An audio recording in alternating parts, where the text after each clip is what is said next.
What's up, everybody? This week I'm joined by Gregg Gregory as we take a look at a franchise that spawned 78 games in a single decade. We look at Super Mario in the 90s.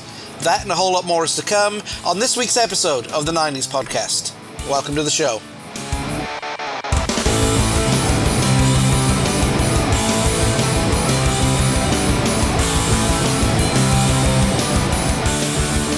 Hey, what's up, everybody? Welcome back to the 90s podcast right here in the Because of Me Network. Hope you're doing well today, and I'm joined by Mr. Teeth himself, Mr. Gregg Gregory. How are you, man? What's up, man?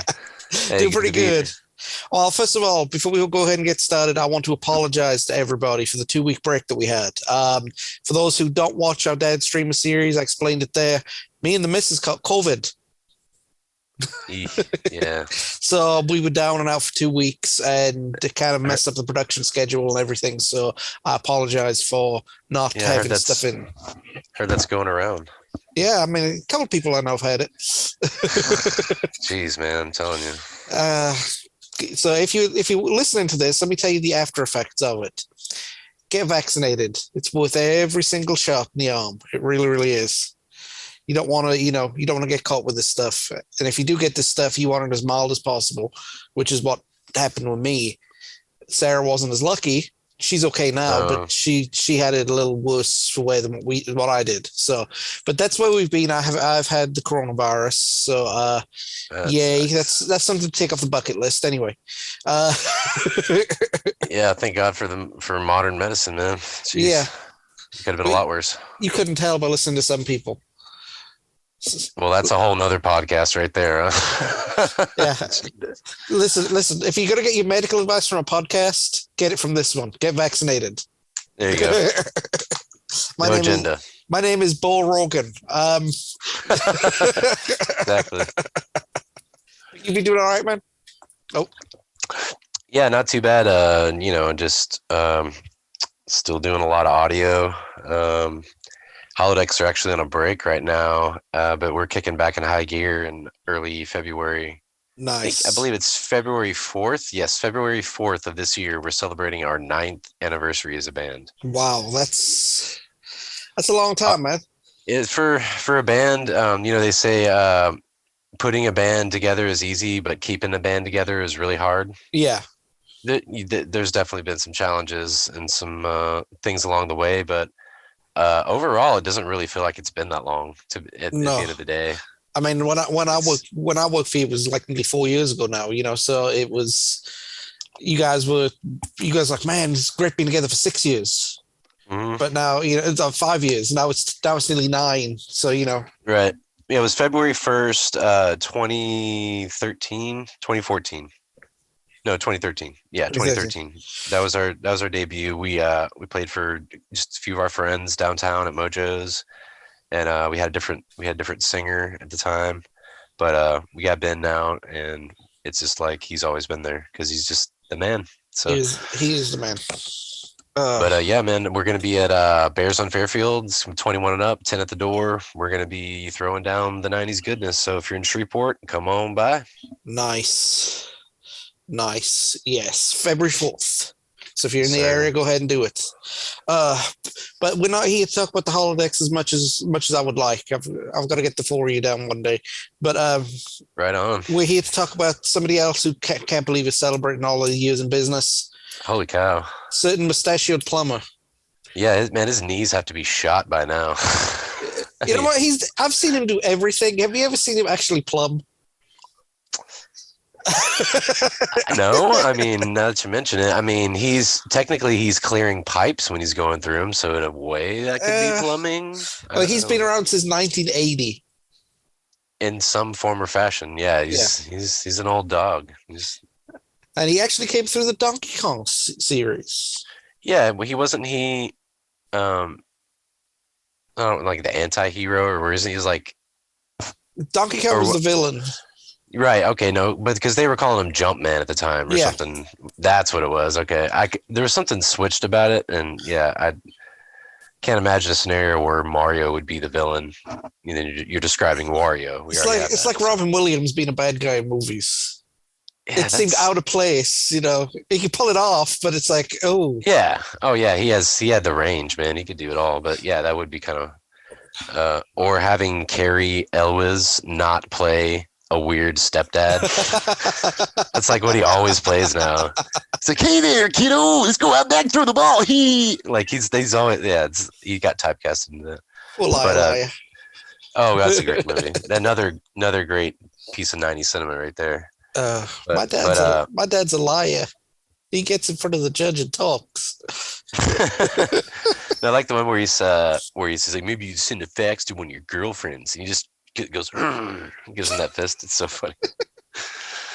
But yeah, man, 1980s. So we're talking about basically the earliest days of Nintendo, right after Nintendo started making video games. Yep, it was on the Game & Watch. Yeah, they were a toy company before that, and they kind of moved into video gaming, and they kind of set the standard for creating a flagship character for the sake of argument.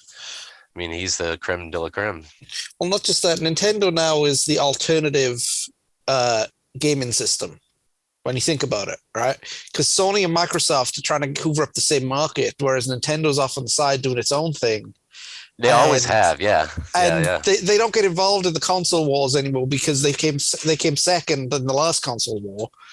So they do their own thing, and they don't even dip their toe into that. It's smart. No, and they do really, really good. Some of the games that come out for the Switch, man. If you've got a Switch and you haven't played Breath of the Wild, you were missing out. Fantastic. Yeah, I've got it.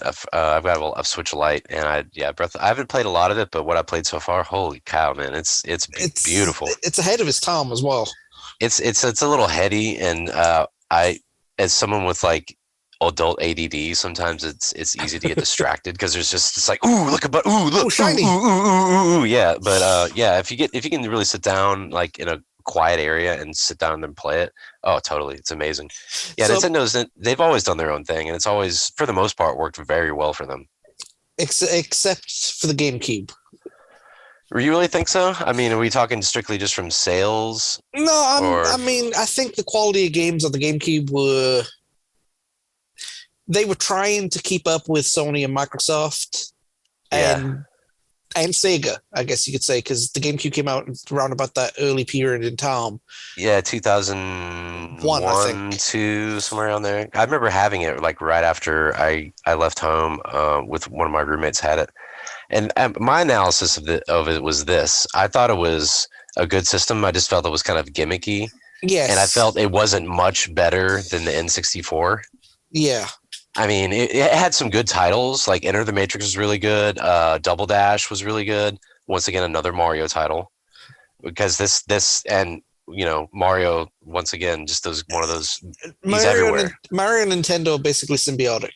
Can't have one without the other. Essentially, yeah. I mean, Sega kind of got in that direction with Sonic, but no one hit it home as perfectly as Nintendo. Not even close. Because they were able to put Mario in all kinds of situations. Like he was the referee in Punch-Out. He was the referee in tennis games. Mm-hmm. He's got racing games, art games, music games, adventure games, side-scrolling, 3D. Like you name it, man. I mean, you name it, they've got it. So in the 80s, he was big, he was popular, but we're not an 80s podcast. We're going to concentrate on the best decade. We're going to concentrate on the 90s. Absolutely, and as you know, Mario we mentioned he featured in games. Did you know that there were 78 games released in the 90s with Mario as its lead character? Did not. That is mind-numbing. I mean, I assumed it would have been a couple of dozen because I know how prolific and how frequent they were, but 78, I mean, 78. Okay, think about it this way. If there's 52 weeks in a year, 10 years, right? That's 520 weeks. Right. So divide that by 78, they're releasing a game like every 3 months or every 2.5 months. Like, that's just a ridiculous pace. I mean, I can't do this math off the top of my head. I mean, just over every 6 months is a new game coming out. Yeah, I mean, that's ridiculous. That's like you perpetually working on a game. Now there's some that, you know, when you look at it, it's like, you know, Mario the Juggler and Mario teaches typing. And okay, fair enough. Yeah, The school games, a but they few still count. educational throwaways, and then Dr. Mario, which is a great game, but basically let's be real here. It was their response to Tetris Oh yeah, definitely. because we're that licensing backlash and all that stuff that went on with that. But I mean, some of these games, some of the Virtual Boy. I don't know if you remember the Virtual Boy. Oh, I never played one, but I know a lot about it now. Yeah, that oh god, that was terrible, man. And then the list doesn't include the Donkey Kong series, which ironically now, right, Donkey Kong is considered part of the Mario universe as opposed to the other way around, which it's kind of folded in on itself, if that makes sense. Yeah, yeah. But Well, he outshined Donkey Kong basically. but Nintendo did have two major handhelds and three consoles to work with in the 90s where they released Mario based games. So we're looking at the top eight of the best that were released on the SNES and the N64. Okay, now we're not going to be. We mentioned Donkey Kong a couple of times, but I mean, we're not going to be using Donkey Kong as an example in this. We've talked about Donkey Kong Country. Listen to it in our archives, Yes. becausemaybepodcast.com. That's where you'll Yeah. find it. But we're going to be focusing on basically what is all Mario stuff, all Mario all the time. We're starting a good precedence with the first game, so I'm ripping and roaring for this one. Super Mario World. Absolutely, yeah. Yeah, I mean we've talked about that. We've talked about this one too, but in depth. We Let's have, go yeah. over it. Let's go over it again because it is worth second eye over it. It is, and we actually missed a few little things when we talked about it last time. Yeah. One of the things, just real quick, if I can, like this was the true vision of what the creator of Mario wanted to do. Yeah. This was all the stuff that he was trying to do in the first couple of Marios, but couldn't because of size or graphical limitations or technological. But like him riding on Yoshi, like that was like a huge deal. And there's other elements that remained and brought over, but him being able to fly and him being able to ride Yoshi was just like, like that was a big thing. The great thing they did is they took all the best of Super Mario 3, all the best of Super Mario 1, and like melded it together and put a little spin on it just to freshened up the interface a little bit, gave it its own crisp kind of look. Yeah, I mean, because the Mario 1 level, like, it's controversial, but the Mario 1 levels, as far as platformers go, were better than the Mario 3 levels. Like, I'm right now in the middle of playing Mario 3 on streams, and the Mario 3 levels can be a little convoluted at times, whereas the Mario 1 levels was more straight. They were more... it's just like platform jumping and challenge on how well you can work the controller and control your guy. Yeah, and so they took the best of those. Obviously, skipping Mario 2 because Mario 2 was a disaster. But I mean, I in hindsight, I would say that because I thought it was cool when I was a kid. I didn't realize the whole story, but yeah, that's another episode right there. And we'll get to that here in a few minutes. But awesome. But they took everything that was good. I said they took everything that was good about Mario 3 and downsized it and then expanded on it, right? So they've got the world map first in Mario. They made it like 3 or 4 levels of world as opposed to 8 or 9, but they made like bigger worlds. They took the concept of hoarding items, but instead of having like a whole bunch to choose from, you can only hold one, but you can still hoard something. They took away all of the power-ups because, believe me, there are a lot of power-ups in Super Mario Brothers 3. And in my opinion, there's too many of them. Yeah. Well, you got the standard, the mushroom, the mushroom, the fire flower, and the star. Right. Then you've got the frog suit, the bear suit, Tanuki suit, the P-wing, the leaf. Okay, you're right. You're right about that. It's like we get it. It's just there's going to be another one. It's like where he turns into barbecue spare ribs. he doesn't move. He's just like, oh, dude, you got the rib suit. Amazing. Oh, I just died. Okay, that sucks. I think I know what's going on the Instagram page. But So, and Yoshi, obviously, his dinosaur friend. If you watched, I think it was Pete Holmes, comedian, he did a series called Realistic Mario. Yes. It was so funny. Well, his dinosaur friend bit his arm off and then went on terrorizing the city. It's fantastic. Absolutely. There's another one about Street Fighter and like this whole thing. Yeah. Realistic Garfield. I didn't see it. I gotta look up more in the Realistic series because I really enjoyed that one for sure.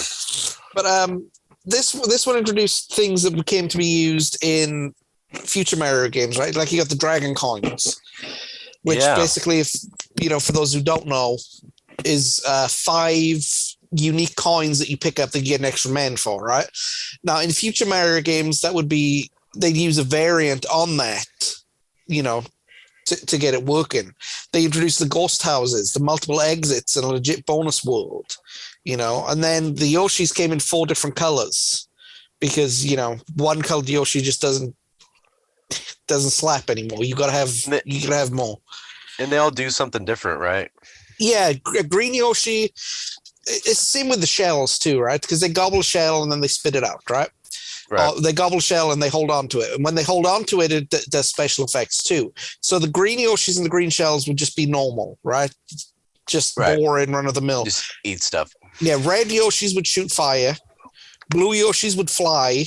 And yellow Yoshis would tough. They take an extra hit.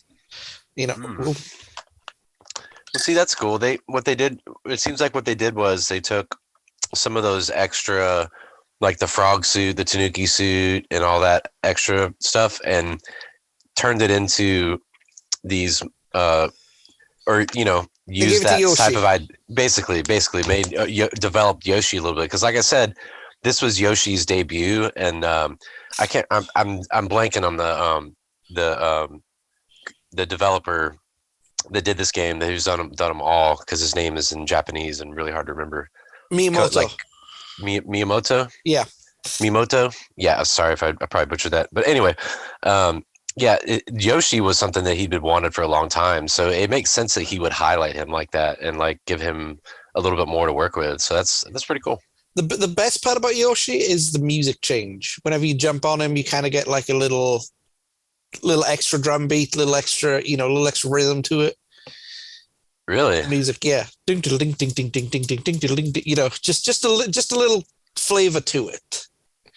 And it's noticeable when you lose Yoshi, it goes back to normal. It's like when you play, you mentioned earlier on the holodeck, been together 9 years, blah, blah, blah, you're a bass player. I played in a band without a bass player. And you can tell the difference, when there's a bass player and when there isn't a bass player. Yeah, there's like a big hole missing in the song. Yeah, that's weird. But this is considered one of the best games of the era, if not the best game of the era in terms of platform games. I mean, oh, it's fantastic. Yeah, I mean, it still plays really well. Oh yeah, still looks really good. I mean, yeah, it looks cartoony, but it doesn't look like it was made in 1992. It doesn't look corny. It hasn't aged. It looks classic. I mean, anything Mario like that is going to be an instant classic, and this is no exception. It's scaled well too. That's I think the best thing about it is it's scaled very, very well. A lot of these games, they want to put mega difficulty at level 2, and it kind of held off until level 5 before they made it really difficult. Legend of Zelda 2, Link to the whatever it was. Link's Adventures of Link. Yeah. Yes. Oh my dude, like you like immediately go to Death Mountain, and it's like just a crap storm of dudes and like stuff flying through. Oh man, it's crazy. Death Mountain is just a name. It really is just a hill. Right. But we move on to another game that we've spoken about on this series. But again, it's worth going over. It's Super Mario Kart. Oh yeah, man. Yeah, you can't beat it, man. No, I can't beat it. That's the problem. I'm trying to finish it on Switch, but it is really hard on the like top tiers. Dude, as I got older, it got harder. As I played it more, like that Star Cup, I can't get to the Star. I can't get to the special 150cc because I can't beat the Star Cup. It's hard. The special cup because they don't play around. But I mean, imagine the premise, right? You know, this years-long feud between the Mushroom Kingdom and whatever, and they are all of a sudden stop to go karting.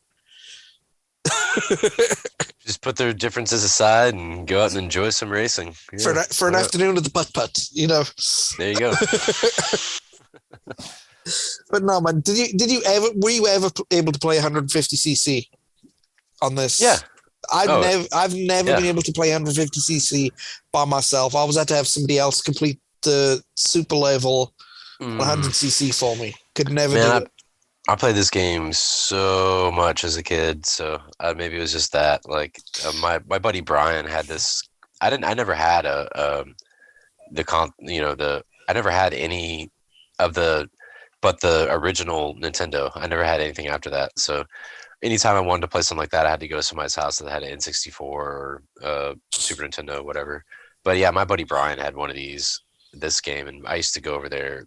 So I was over there for hours playing that game. It was so much fun. Yeah, this was one of the games that me and my buddies would play too. We were three of us, and they would always pick Koopa and Toad as their characters. And it's like playing it on easy mode. You know, so I like Toad, man. I like Toad. I think he's balanced. I mean, him and Koopa Trooper were balanced in a way where it was like you might as well have been playing it on easy mode because they were so good as a character.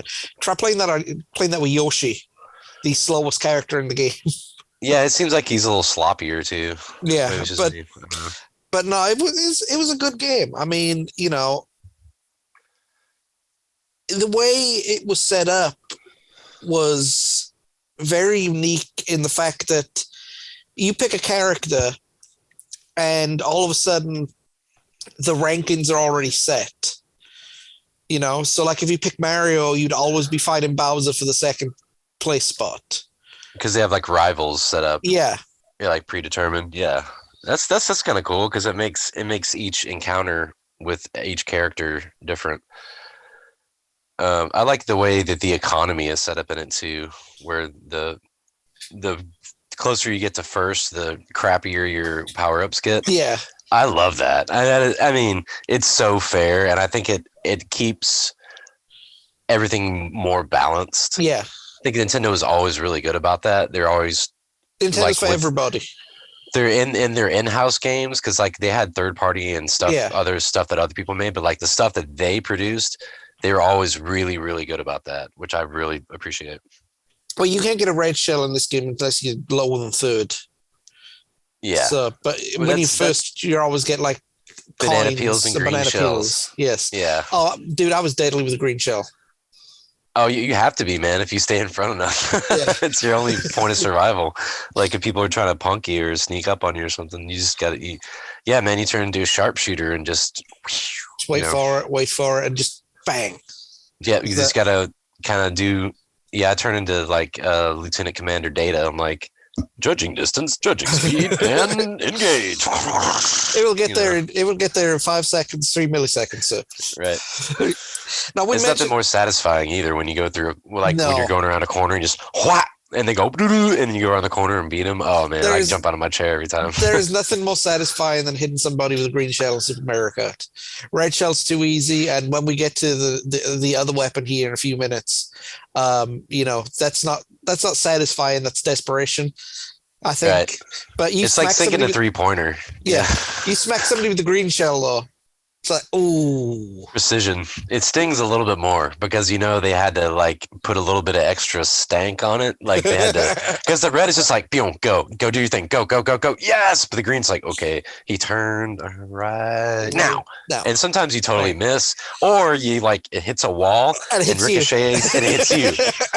That's happened to me tons of times. I did that on the last corner once. If I'd hit him, I'd have finished first. I ended up finishing 7th. It's gone. It's gone both ways for me, man. It's gone. I've kept defended my first place, and I have also slipped into first place because of the green shell. So they're magical. There have been races I've won in this game where it's like, how did I win that? Because there's so much other stuff. There's like all these other battles going on, and sometimes they intertwine. Yeah. So it all just gets kind of jumbled up there for a little bit, especially in the last lap, because I swear it goes faster in the last lap. I swear they give you like 2 or 3 more NPHs, man. I swear. Just like the adrenaline's boiling, the music's playing faster. Yeah, Let's go. Just like everything just seems quicker. In fact, maybe it's just me. I don't know. Maybe it's the intensity of it. Well, people think this is one of the most fun games that Mario ever released. It's great, man. it's hard to debate that one. I mean, it came off better than his tennis or his golf games. Let's put it that way. Yeah, the tennis, I couldn't get into, and the golf just felt like fodder. And this is the game that got everybody interested in Donkey Kong again. This one? Because it was like, who's Donkey Kong Jr.? Oh, yeah, of course. Like, why is Donkey Kong Jr. and who's this Donkey Kong? Hey, he needs a game, man. He sounds like a good character. And then boom, Donkey Kong Country came out in '94, which was one of the best games ever released. So Nintendo is they're really smart about the way they market, and they leave. They bring stuff back and they add things, and it gives them leverage to use that later or to create other things for that. And also, what that tells you, that they listen to their fans. Yes, which is amazing. They have a habit of always leaving you always wanting more.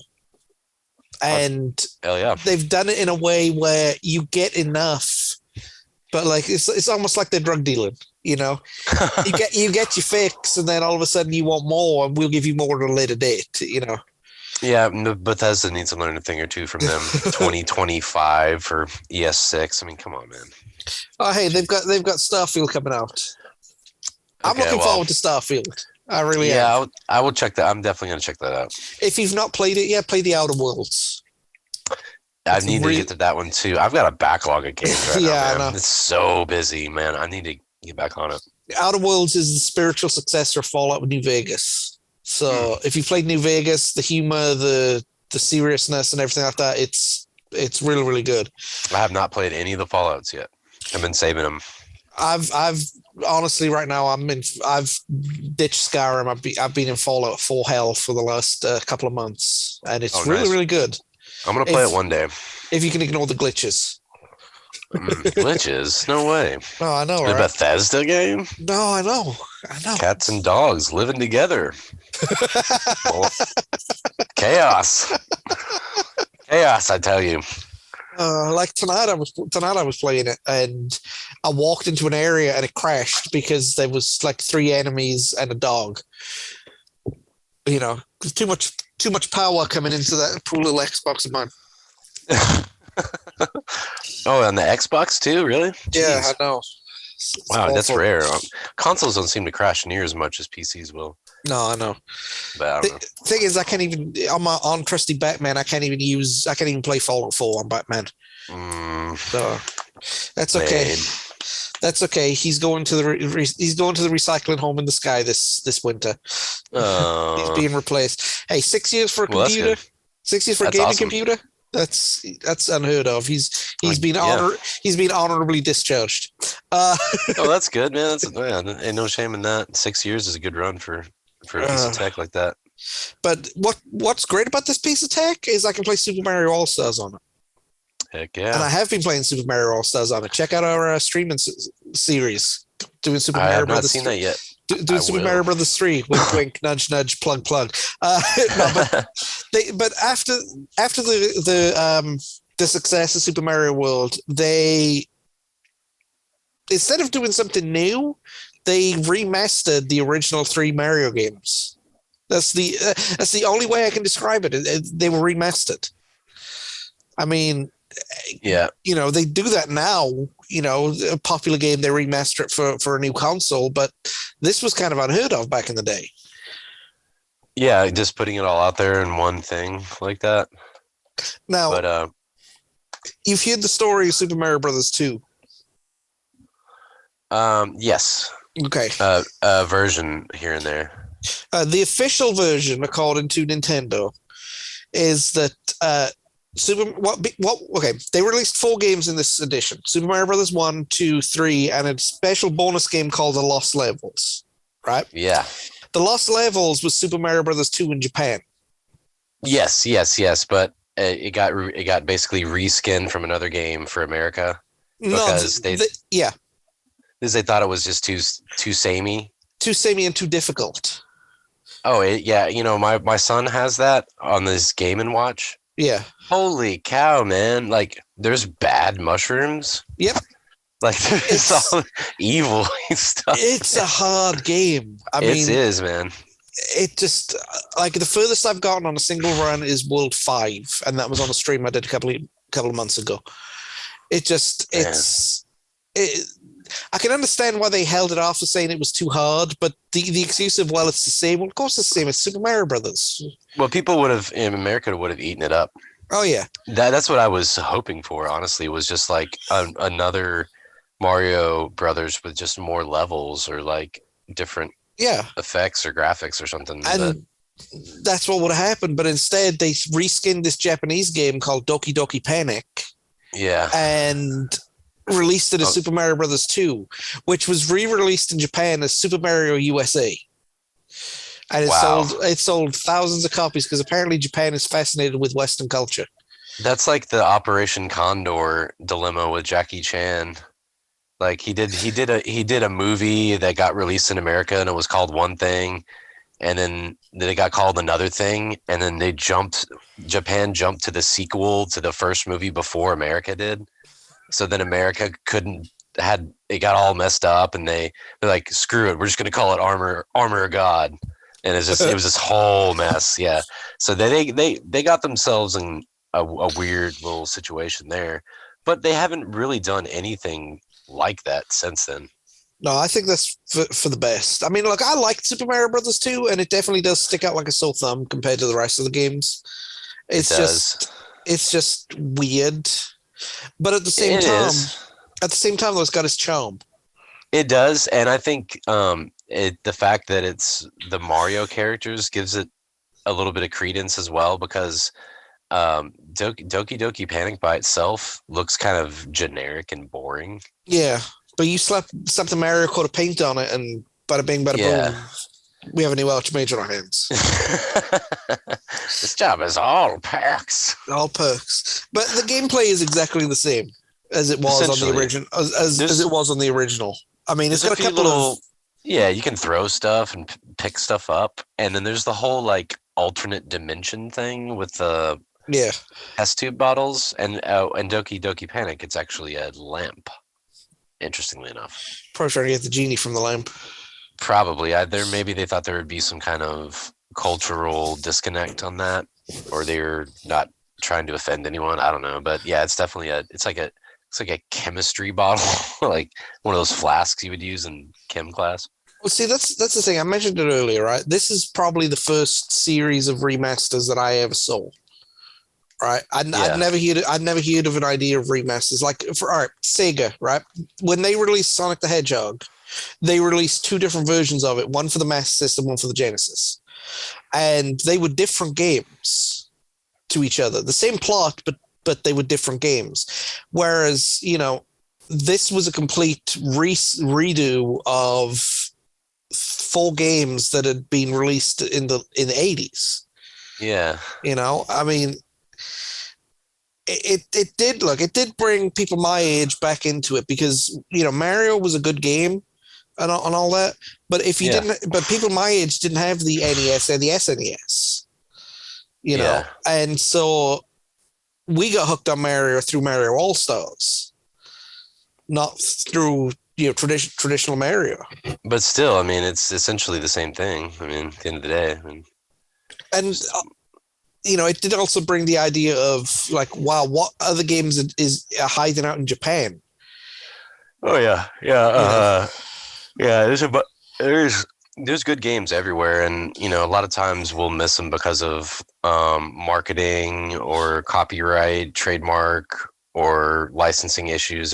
There's tons of legal stuff that goes into licensing because it's multi-tiered because you have the people that worked on it, and you also have the music and yeah, the people that own the company that made it and who underwrote that, and if they a subsidy of this, and yeah, it gets really messy. So it's around about that time that they released that little device that you can play games from Japan and Europe in the United States. Or you yeah, know what I mean? So yeah, it did highlight the alternate markets, because at the time we all probably thought that in Japan they get the same games that we get, and in Japan they probably thought that the same thing.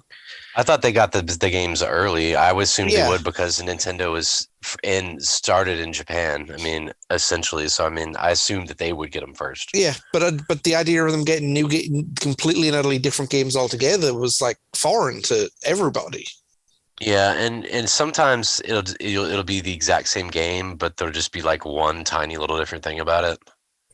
Like it'll have a different title because like what when we did the Streets of Rage Yeah, podcast, like the Japanese translation was like the street is angry or something like that. So they named it something else that made a little more sense. See, that makes sense, yeah. right there. But yeah, I mean, it was just such an odd time that Mario 2. It really made, kind of going back to that, it made me worry that they were gonna just be totally random and weird every time. Yeah. But they really reeled it in with the later ones, like when they got into the later consoles. They really developed and worked on that brand. They stayed with it. Now I own Wii and I played Super Mario Brothers Wii to death, and Yeah. that game right there is the spiritual successor to Mario 3, in my opinion. It's really, really good, and it has the whole many power ups, and the many different levels, and so on and so forth. And it's a really, really good game, Oh yeah. and that's that's one of the charms of Mario, is he crosses generations.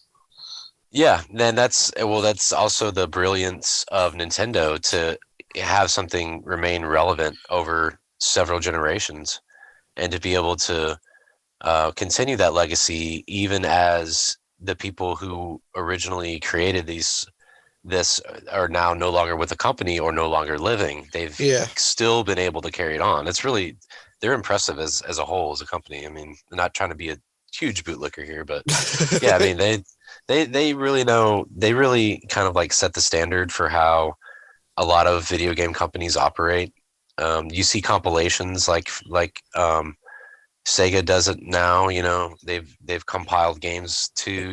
Yeah. They've innovated a lot more just than a flagship character and side by side action adventure. Like they're just them as a business model and the way they compose themselves. Just very, very innovative. Well, the next innovation that they had was they moved into RPGs.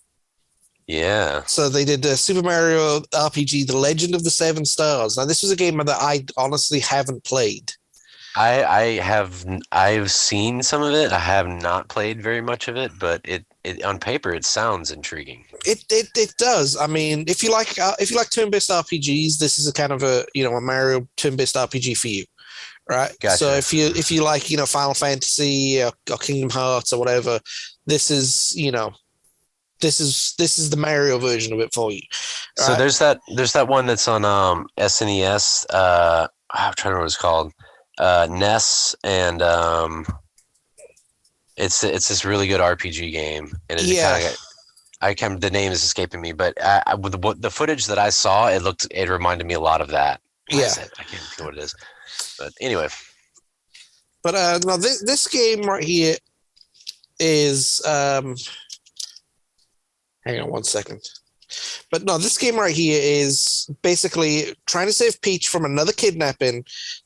They're interrupted by the Smitty gang, who destroy Rainbow Road and split up Seven Stars, which is scattered through the continents. Wow.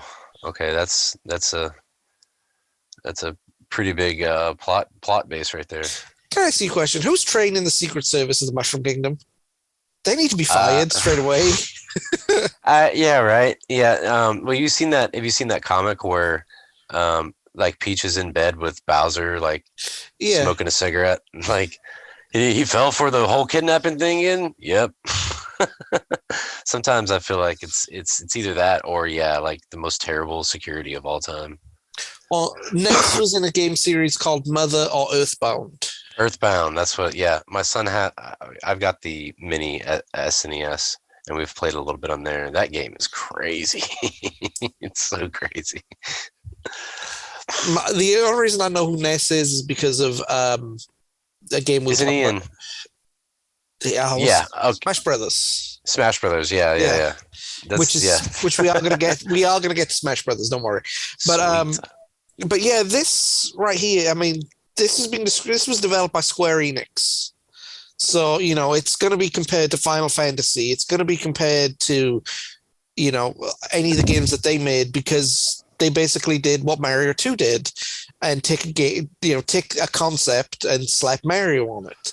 Now, it's an original game that wasn't it wasn't a reskin of something, but, it was designed the way they designed the games, and then they just used Mario sprites as the characters.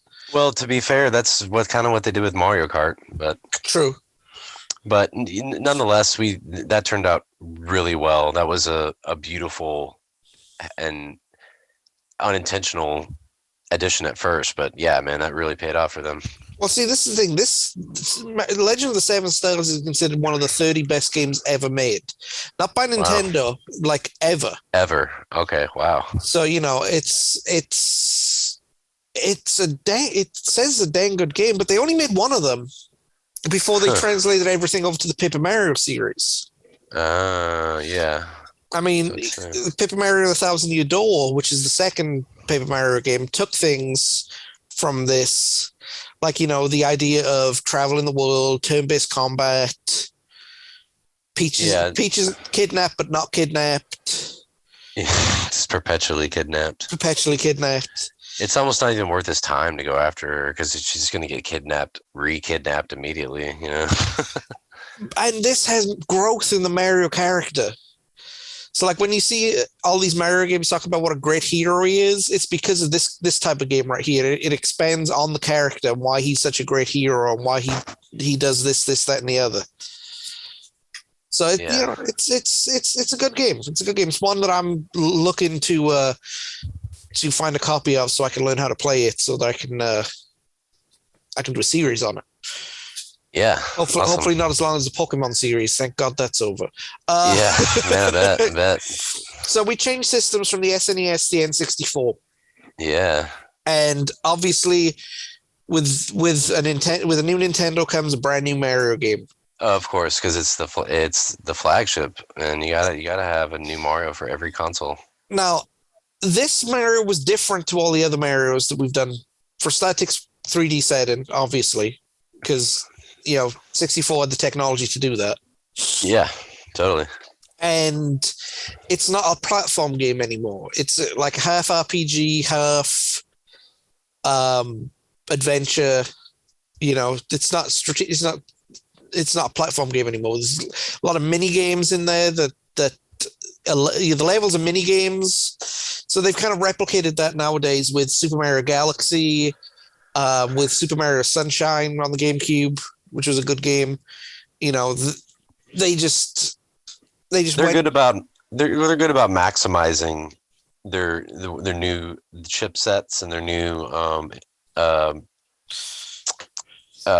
what the new graphics and things they're like their engines and stuff like that. They just always knew how to get a lot or the most out of them.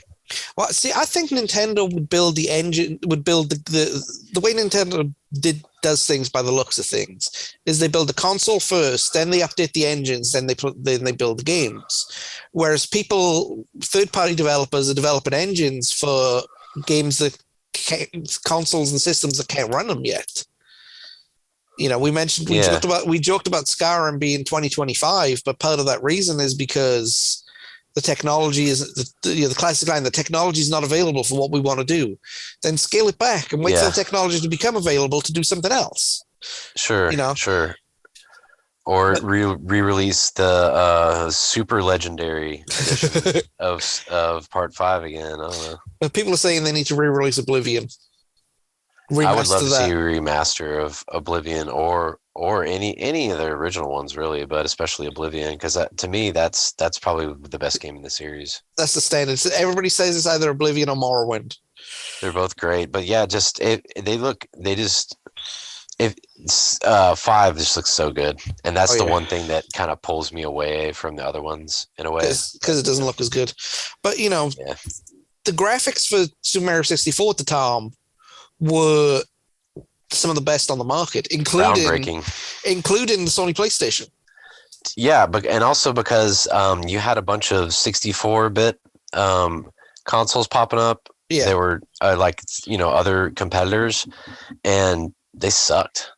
Oh yes, Saturn. Most of them didn't look a breath over 16-bit, and The only Nintendo is actually getting all of it out of there. and the only two that survived that era with any credibility were Nintendo and Sony. Exactly. Sega, I mean, they turned into just a game development company, Yep. and they were smart and held on mostly to Sonic there for a while, but I think Nintendo's got The their paws on rights. him now, so yeah. Well, that's a cautionary tale for anybody who wants to set something up. Don't follow your rivals all the time because you might end up being owned by your rival. Ugh, yeah, Yeah. exactly. So, but this game took advantage of 3D setting. So he can go now instead of being stuck on a plane. He can go anywhere he wants to go. Yeah, totally. And the way this game worked is that excuse me, they had 120 stars that were scattered around the Mushroom Kingdom, and you had to find all of them. So the game is split into 15 levels with 6 sub levels, and each level gives you a star, and then you have to find the rest through hidden areas and whatnot. So it was it's the first single player Mario game since Mario 2. So there wasn't a 2-player mode. You couldn't play as Luigi, poor Luigi. The only character you can play is Mario for the first time since Mario Land. Yeah. New enemies were introduced for the first time in a while. Songs from other Nintendo games are featured on this game, which is unusual. And this time, Peach wasn't necessarily kidnapped for Mario to come to the rescue. Mario was invited to the castle. And then when he got there, he interrupted a coup. Well, You know, how about that? but we mentioned Super Mario Sunshine, Super Mario Galaxy. They use the same kind of gameplay as this, and this is considered one of the best Marios of all time. I don't know. I never got into this game. It was too, it tried a little too much as far as I was concerned. Yeah. So I could see that being its first like 3D offering. And I think as any Mario game, it's got its merits, and it's a great game, ostensibly because it's a Nintendo game and it's Mario. But I think that the controls aren't perfect in it. no, I mean, they're good, but I mean, they were still kind of figuring things out. And honestly, when I look at it now, it feels kind of dated a little bit. yeah, It looks a little clunky. I mean, it's still got that classic Mario look and feel, but they kind of went out on the limb a little bit on this one. And I don't want to take anything away from it. It's a great game, but it's definitely different compared to what they had been doing previously. I think because it's 3D and it was the first kind of 3D stuff of its time. Yeah. It looks and plays clunkier now because the 3D technology has gotten a heck of a lot smoother. Yeah, it's not anywhere near as smooth. I mean, and the biggest enemy in this type of approach of a game is always the camera. Yes. Where the camera is, the perceived perception of where the camera would be as it faces you. Resident Evil 1 was really bad about that. It has what it's called tank, what a lot of people call tank controls. Yeah. Where no matter where you're facing, if you press up, you go forward. Yeah. And I'm glad that they incorporated a way to shift your perspective so that you could get the full movement in it, because in some of those games they'll box you into one perspective. It might shift, it may you don't know, but in this one they do a good job of kind of keeping it behind you and giving you a way to kind of swing it around, get it in perspective the way that works for you. So that was the control pad that did that. I think it was the first of its kind that had the dual Yeah, joysticks. the little C stick or whatever it Yeah, was, or that little and every other gaming company has copied that. everyone. Every single company has a dual stick configuration of some type. But Nintendo did it first. Nintendo Absolutely, Nintendo is the Simpsons of video games when you they think kind about of it. are. Like Sony is the South Park essentially, Every- and Nintendo's the Simpsons. because everything that Simpsons do, South Park copy eventually, but they do it as good. Right, but that's just law of averages at the end of the day. Because I mean, True. if you put out 78 freaking games, then you've pretty much covered every possible corner of genre. I mean, let's be real here. uh, Mario Eclipse, where we show you what to do during a solar eclipse, featuring Mario and Right? Luigi. Mario nuclear fallout preparation. If In some of Fallout was made on Nintendo, Pip-Boy would be Mario. right.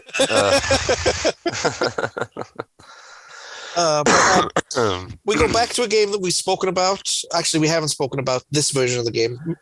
With a new Nintendo system came a new Mario Kart. The first time that yeah, ever of course. happened. Like it's weird to believe Absolutely. that everybody thought Super Mario Kart 64 was going to be a flop when it's considered one of the best racing games of all time. Oh, it's top tier, man. Basically they took everything good about the original one and just souped it up. Oh yeah, The graphics are better. It's faster. It's cleaner. There's more transparency, like for the items and stuff. It's just much more cleaner and smoother. more items. We needed Yeah, more items. They gave it to us. Instead of it being one per lap, it was like 3 or 4 per lap. The blue shell was introduced. yeah, the deadly blue shell. That ties the record with Monopoly as the most friendships ever ended by a game. Yeah, right. Yeah, things most likely to cause me to flip the coffee table over in anger. What is Mario Kart and Monopoly? Right. Well, see, America, this one right here, they made it harder. Like Yeah. 50cc was the equivalent of 100cc, I think. So it's like It's normal, hard, extra hard instead of yeah. easy, normal, hard, or whatever. It just seemed harder, you know, Yeah. and it just I love this game. I really, really do. You know, Heck yeah, man. they streamlined it as they had to because of the technology, because they made the graphics better, but they had to hone in some of the gameplay to do that. You know, Mm-hmm. like for example, in 3-player mode and 4-player mode, you couldn't. There was no music. Because it was so Yeah, stacked to the gills on its RAM and whatnot. yeah. It's like okay, we got to drop something here. Music's got to go. Or maybe it just won't play. Like there's a priority on the scripting and they just put it at the very, very bottom. So if By the something's time gonna it cut gets to out, it, yeah, if something's gonna cut out, have it be that, like an exception or something. this But game was made by Mr. T. Howard of Bethesda, Washington. But uh, Rainbow Road, man. This Rainbow Road is probably my yeah. favorite track ever in any Mario game. Yeah, I mean Rainbow Road's always cool. I think this is the first one where it was like they went like it's not flat. No, Like you're going up and down and through and like circling and swirling in like the third and fourth dimension. You know what I mean? yeah, Like not fourth, but like because before it was just like a flat. But now because it's 3D, they can kind of like swirl up and then do a loop or whatever. they So yeah, walled it. yeah, they walled it too for most of it. I think there's a few little sections. No, it's totally walled. Is it? There is a part where you can jump like half the track, but it's all wall.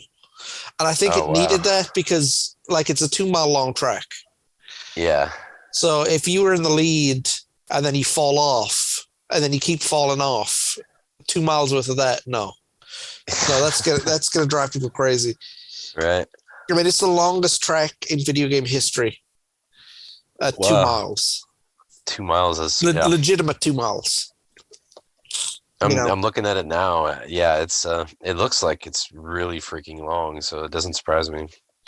But this game added full player mode. It was well received. but it does lack a couple of things. Like a lot of the early games, the N64 lacks a few things. Yeah. And that 12 races on Super Mario Kart Wii, for example. Super Mario Kart Double Dash, you had double races. Yeah. You had nothing really to hold everybody's attention with Super Mario Kart 64, other than, hey, it's the N64, here's Super Mario Kart 2. It's just it's a little more spit shined, and it's got just a little more to it. I don't really think they really turned the corner necessarily innovation wise until they got to Double Dash. No. I still personally feel like that's the best Mario Kart game ever made, in my opinion. Just so cool being able to switch from each rider and have the different items and stuff. It's really developed the strategy of the game. Yeah, I love that one. I love Mario Kart Wii too. Oh yeah. That's a yeah. good The one one. that we use, really anything past Double Dash is top notch. The one on Switch is really really good too. So we go from driving to fighting. Yeah, Smash Brothers. Smash Brothers. What a game! What an idea for a start.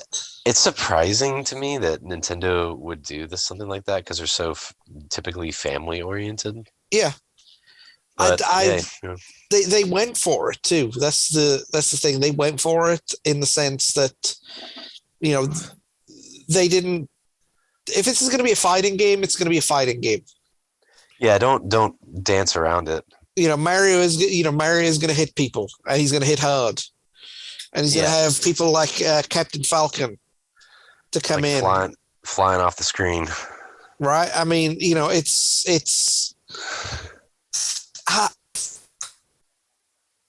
There was a couple of I mean, I'm finding a hard time talking about it because I'm thinking about it, and like, what a concept! Forget the fighting aspect of it for a minute. How many games did they have that they crossed over? Dozens. I mean, that there's levels and different characters. I mean, if that stuff wasn't all in-house owned, that would be a freaking nightmare trying to get all that stuff cleared and licensing wise. Well, the thing is, the newest Smash Brothers, they just released their last character, right? But they've got Tekken characters, Street Fighter characters, wow. Dude from Minecraft. I mean, wow.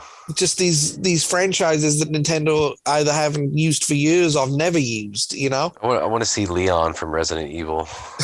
I think he's on there. I'm not sure. Just like random, just give me every corner of every video game character. The princess from Sonic 06. Give me Pac-Man's in it. Yeah, Pac-Man? Pac-Man's in the newest version. He just walks up and eats you. That's it. Right. Yoshi. That should be Yoshi's move. Yoshi's on there as well. I mean, the first one, you had Mario, Donkey Kong, Link, Samus, Yoshi, Kirby, Star Fox, and Pikachu. Right. And then you could unlock Luigi, Ness, Captain Falcon, and the Jigglypuff. From, was that Kirby? Jigglypuff was from Pokemon. No. Kirby was Kirby. Kirby was Kirby. Kirby was Kirby. But I mean, it did things differently. Like, it wasn't a health bar, for example. There was a chance that you could knock your opponent off the side of the screen, and that chance increased with every hit that you give them. That's what the percentage meter is. I didn't know that until my son told me about it. Oh, that's crazy. Because he's an expert at nerd. Yes. Just kidding, dude. He's gonna grow up to be like an anime expert or something. Yeah, hey, you know what I say? Be nice to the nerds now, kids, because one day they're gonna have all the money. Yeah. Telling you, man. Look who the richest people in the world are. Nerds. Yeah. Yep, that's how it goes, man. So be nice to nerds. Love your local nerd. And of course, Jeff Bezos. King of the nerds, financially speaking. Right. But no, man, Smash Brothers. What a concept. What a game. Really different. Like I said, it's just a very bold offering from Nintendo. I mean, very bold. Well, you know, the legacy of Smash Brothers is this. If it wasn't for Smash Brothers, there'd be no such thing as esports. Yeah. Because that was the first game that really took off in the esport market. Now, you know, you have LAN parties back in the day, which is Yeah. one thing, but like when it became to competitive video gaming, this was the first. Smash Brothers was the first series that kind of took it off. Now you get the series like the Fortnite and you know the Call of Duties and you Yeah. know all that kind of stuff now, but Smash Brothers is the one is the go-to one. If you can do Smash Brothers, you can do anything. Yeah. So I mean, so basically, Super Smash Brothers is to esports what O.J. Simpson was to reality TV. Pretty much. There you go. I like that reference. Now I got a whole bunch of Norm Macdonald jokes in my head.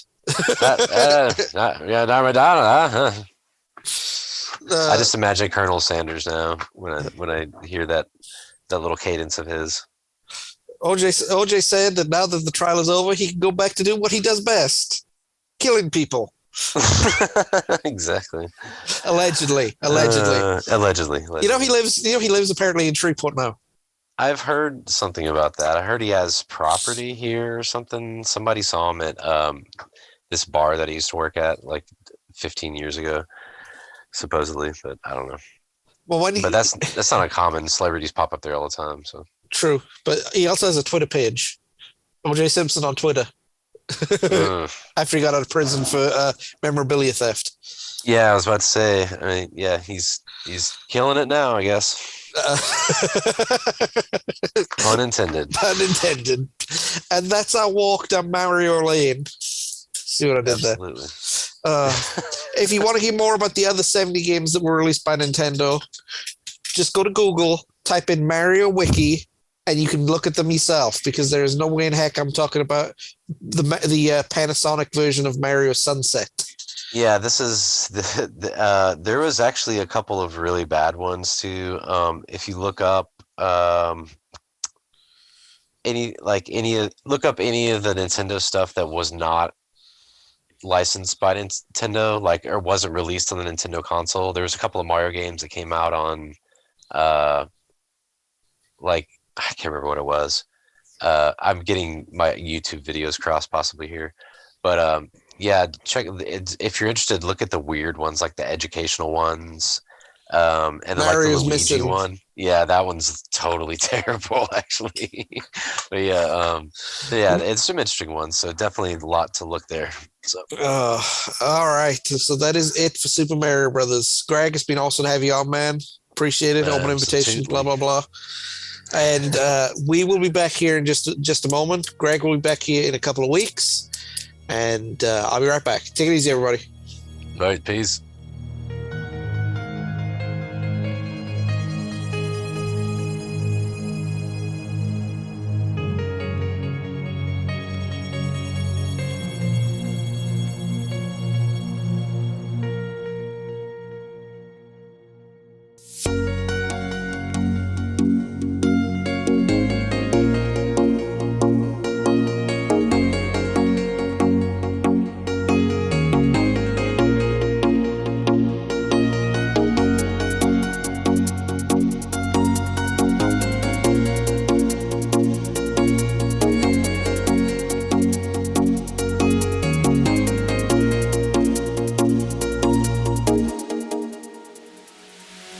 All right, everybody, we got a couple of minutes before we go ahead and get out of here. First things first, sound issues. I want to apologize if there were any. We're trying out new microphones right now, and I haven't quite got them dialed in, but don't worry, we'll get them dialed in for future episodes, and we'll sound a heck of a lot better. I want to thank Gregg Gregory for coming on the show. Glad for his insight once again, as always. You want to check out what Greg's up to, go ahead and check out theholodex.com. That's where you'll find all the tour information. And go ahead and check out YouTube, Gregg Gregory. That's where you'll find his YouTube channel. He's currently playing Day-D Tower Rush. It's a really, really good game. And he's got a couple of odds and ends on there too, which you might like. So go ahead and check him out on YouTube. Next week, We have got the final say in the Oasis trilogy, or quantity. I don't know what the word is. I don't know. Anyway, the fourth album of the Oasis released in the 90s, the 1998 B-Sides and Rarities compilation, The Master Plan. And listen to us while we explain why that's probably the best album that they did in the 90s, even beating their debut album. So you want to go ahead and check that out. Sarah will be joining me for that discussion. So that will be next Sunday at 1 o'clock, okay? Go ahead and, check out our all of our feeds, except for YouTube. Go check out Spotify, iHeartRadio, Stitcher Radio, TuneIn, Podbean, all that kind of stuff for the next episode. Now, we've been out for a week or so, 2 weeks, because we caught COVID. Guys, I'm going to reiterate this. If you've not been vaccinated yet, go get vaccinated. If you have been vaccinated, go get boosted, because this stuff is no joke. We spent basically a week laying down in the bed, coughing and spluttering the whole time, and we were vaccinated. So if you were not, go ahead and do it. It is very, very important, okay? It's very, very, very important. Follow the science. Don't listen to people who have podcasts, except this one, okay? And that is it. Oh, one final thing, too. The 90s Gamer will return on March 1st, where we play Crash Bandicoot 2 Cortex Strikes Back. So yes, stay tuned for that on our YouTube channel. And that is it. I don't really have anything else to say other than be safe, wear a sweater, wear clean underwear, drink lots of water. I don't know what I'm talking about. But we'll see you next week when we talk about Oasis. All right? Take it easy, everybody. Bye.